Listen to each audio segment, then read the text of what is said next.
All right. We all here? 2, 4, 6. Oh, it's 7. Missing somebody? Is JT in this one? I know he wasn't feeling 100% the other day, so, or at least that's what he emailed me. Apparently the whole girls volleyball team is sick. So, I don't know if that means they're like missing games or something, but that's still rough. How'd your game go? It would suck though, because like we were actually doing really good like passing wise. It's just that team they had a lot of core strikers. Like they got on the ball, there was no stop. You know what I mean? So their whole team individually together wasn't great. It's just that individual person carried their team. So. That's why it's rough when your striker's out for the year. Yeah.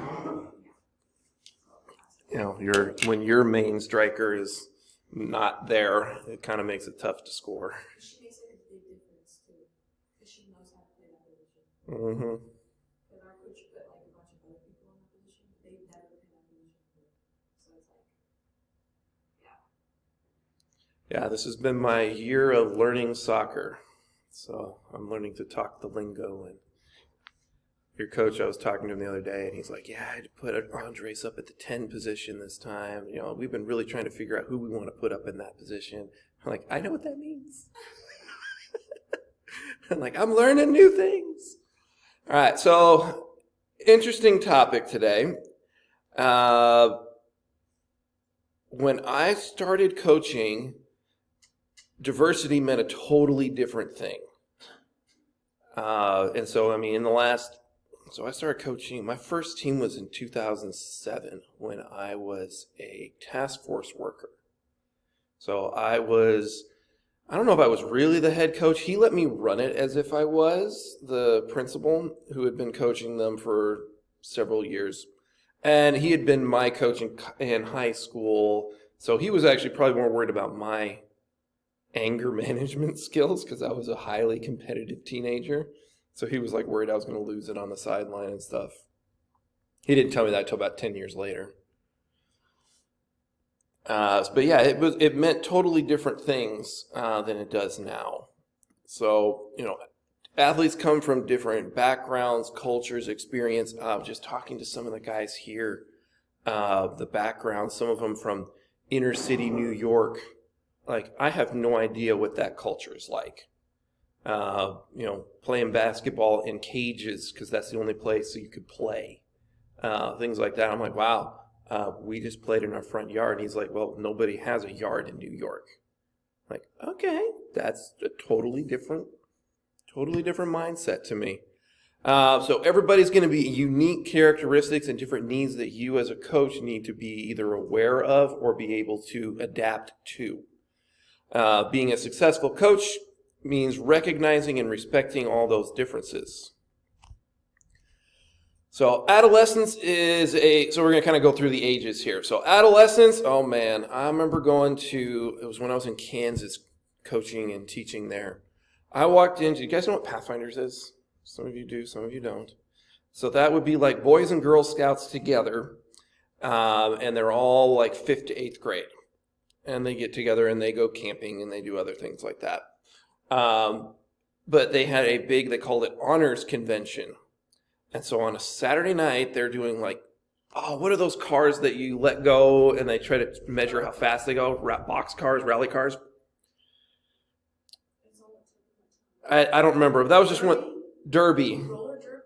Some derby cars.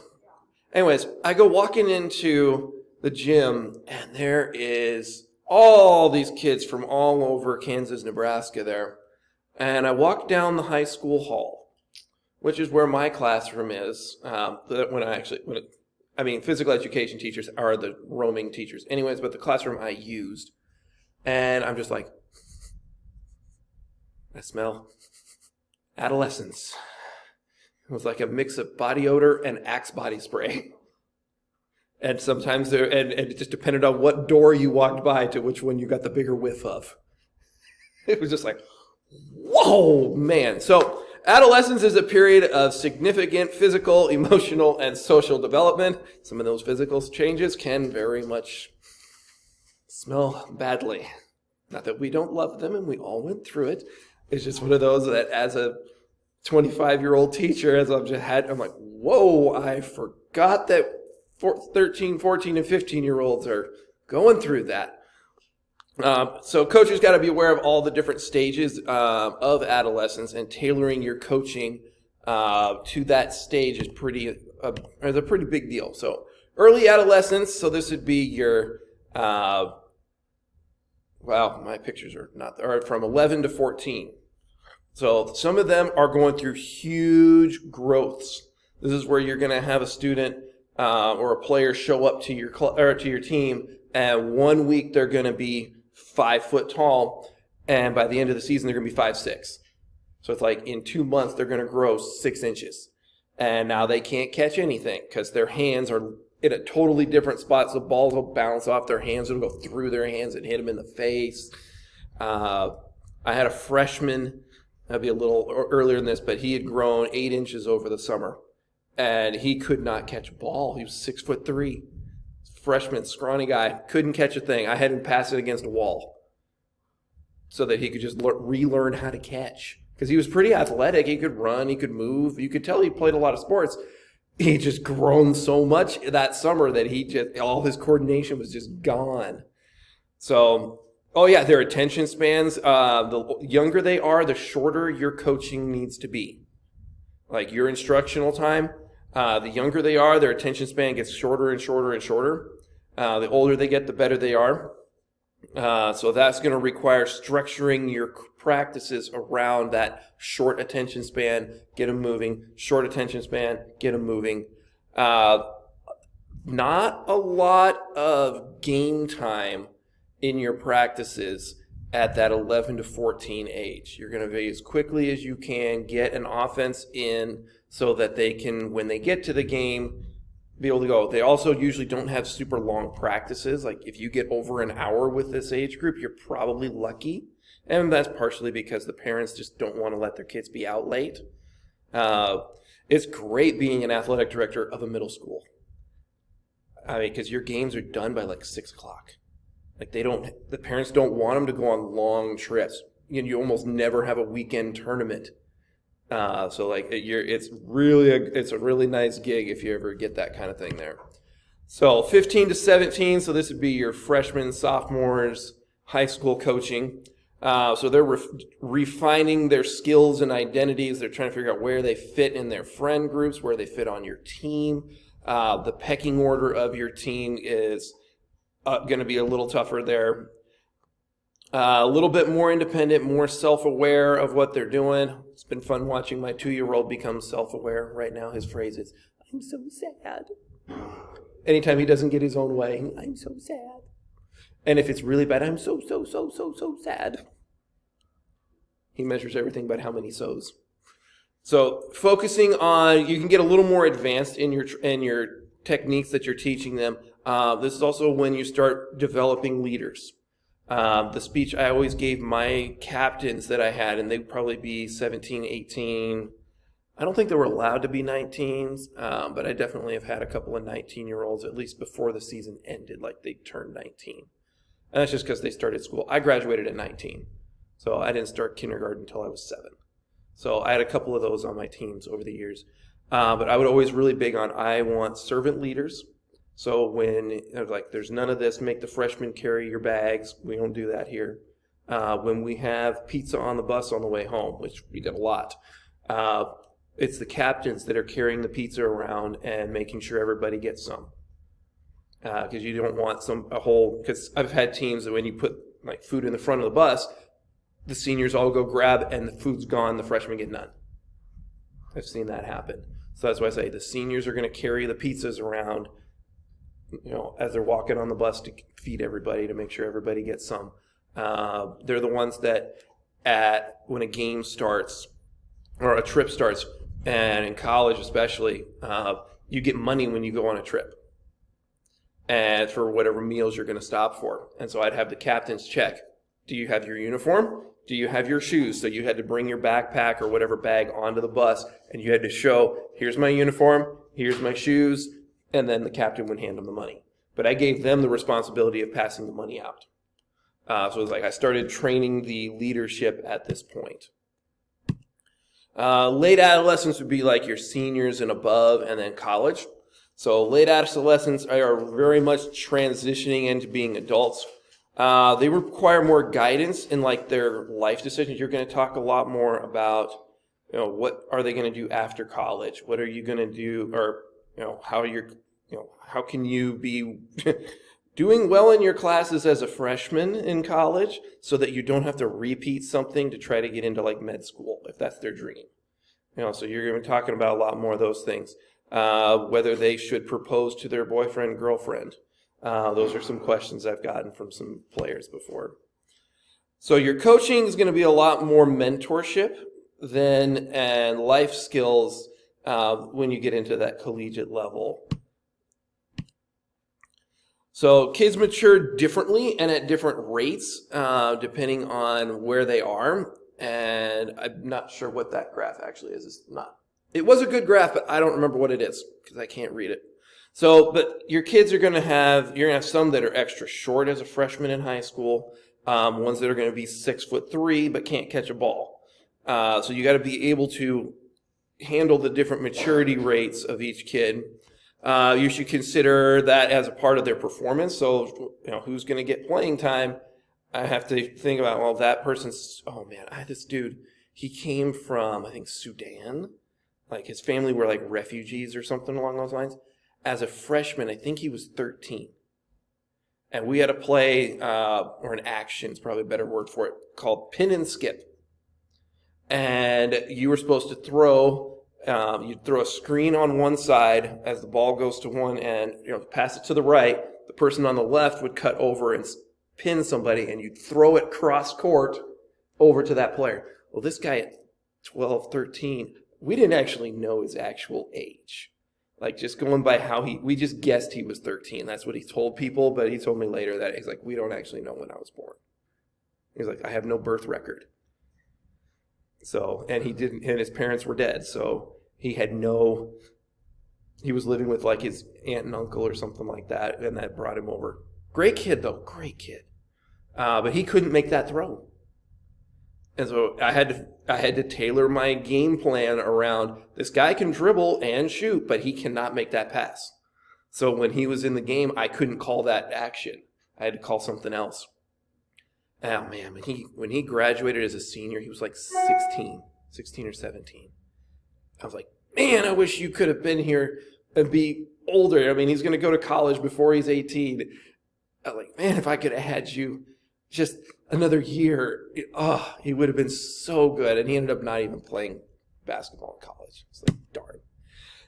So addressing challenges as early maturing athletes start to lose their advantages, matching your training intensity to the physical mature level. So that guy that was way younger than he should have been, I had to curtail how my practices were.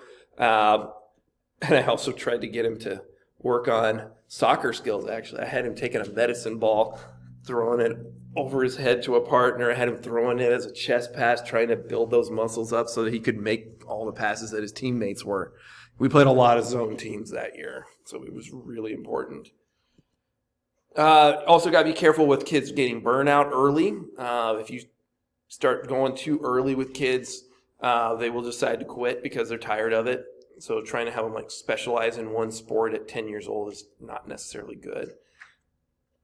Strength and conditioning programs for age appropriate. It is okay to do strength stuff before puberty, but it's just got to be doing it correctly.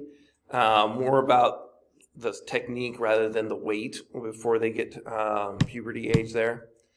So the intellectual and emotional maturity definitely affects. I've told you guys about trying to coach 7th and 8th grade girls, and that was really hard on me because I couldn't say a thing. But their just maturity rate at that time was not at a level that I was used to. We got through it, and we had some great teams that I had, but that was tough. Their social maturation definitely affects teamwork and communication. The younger girls are more worried about whether the refs like them and about how such and such a team hates them. than they do on their own teamwork and their own communication as a team. So you get to play a role in that holistic development of teamwork and communication and learning to ignore the things you can't control. That's where my phrase of, if you expect the officiating to be terrible, you'll never be disappointed came up. And I'd have those girls by the end of the year, they were saying that to each other as they were walking back to the huddle. And I'm like, thank you. I didn't have to take the 15 seconds to say that phrase again. So if you can, having individualized plans for your players, for like their outside workouts. It's harder to do that in practice, but I would probably I always tried to mix like veterans with rookies on my teams. When I did drill groups, because I do drills of like 3 or 4 person drills, I'd make sure I had 2 that had done the drill before and 2 that hadn't, and so they would be teaching the drill to each other. Encourage good communication, open communication, supporting. If somebody does something wrong, rather than hearing them jump down each other's throats, having them be encouraging. It was tough to watch the Rio team the other day as they were falling apart and their coach was falling apart. And as the coach is like riding me on every single call, every single play, he sees something that he thinks I should be calling. His players are then yelling at each other and telling each other to get off the field and things like that to each other. I'm like, it starts with the coach. So monitoring the well-being of each, just having a small conversation before and after practice with each player. How you doing? It's so big. Just showing kids that you care makes a huge difference on their health. As I already kind of went through that. Peer mentoring, kind of mentioned that already.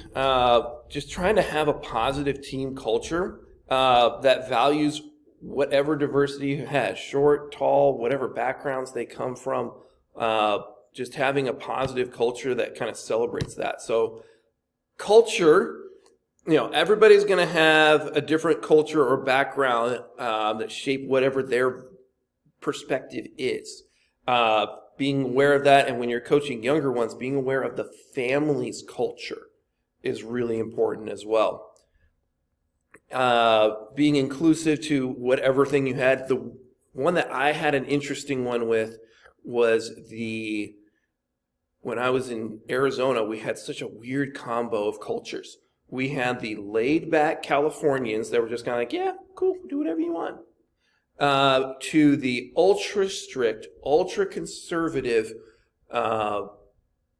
cultures from Mexico. So I had families that had migrated or immigrated from Mexico up to Phoenix there. And so I had such a diverse group of kids, and the parents, we had parents that were like, the girls should not be wearing spandex to play. They have to wear shorts. And so like, one girl's family, the parents made them wear shorts.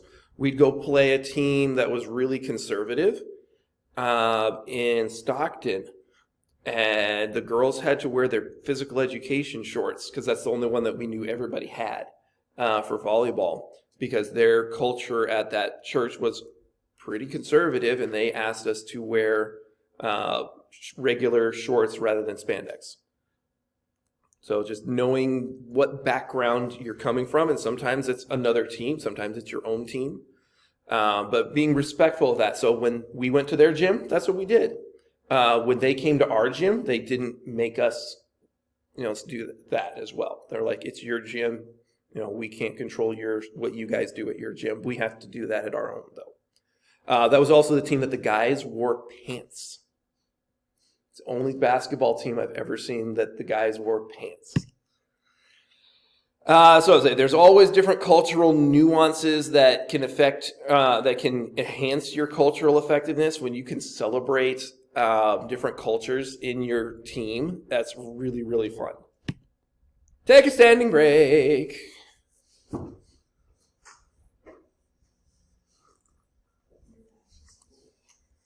We're out at 9:40?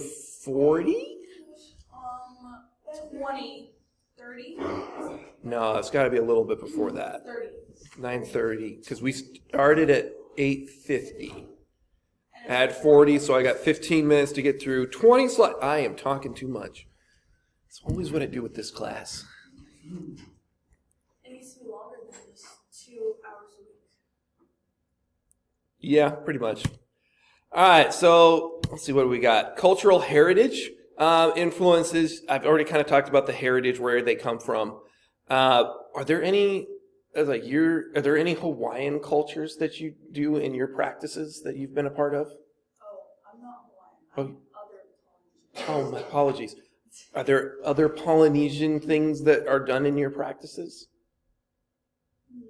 No, but there are some, like, depending on how conservative some of these families is, like, the guys, they will wear, like, PE shorts, they'll have to wear pants. Or they'll have to wear, it's like it looks like a skirt, but it's like a wrap. And so, like, they have to wear that, depending on how conservative the family is. Interesting. So, yeah. Can they still, like, do athletics? No, they normally don't pursue in athletics, but, like, for PE, that's what they do. Interesting. The one that I always think of is the hakas that people do before games, like when USA played New Zealand the other day.